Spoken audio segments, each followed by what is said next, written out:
हज़रत आयशा रज़ियल्लाहु ताला अन्हा से रिवायत है कि मैंने रसूलुल्लाह सल्लल्लाहु अलैहि वसल्लम से अर्ज़ किया कि मुझे बताइए कि अगर मुझे मालूम हो जाए कि कौन सी रात शब कद्र है तो मैं इस रात अल्लाह से क्या अर्ज़ करूं और क्या दुआ मांगूं। आप सल्लल्लाहु अलैहि वसल्लम ने फरमाया, ये अर्ज़ करो, अल्लाहुम्मा इन्नका अफ़ुन करीमुन तुहिब्बुल अफ़्व फ़अफ़ु अन्नी।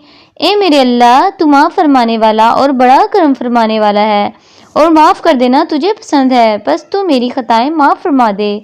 इस हदीस की बिना पर अल्लाह के बहुत से बंदों का ये मामूल है कि वो हर रात में ये दुआ ख़ुसूसियत से करते हैं और रमज़ान मुबारक की रातों में और इनमें से भी खासकर आखिरी अशरा की ताक रातों में इस दुआ का और भी ज़्यादा एहतमाम करते हैं। अल्लाह ताला हमें अमल करने की तौफीक नसीब फरमाए। आमीन या रब्बुल आलमीन। चैनल पर नहीं हो तो चैनल को सब्सक्राइब कर दें। जज़ाकल्लाह खैरन।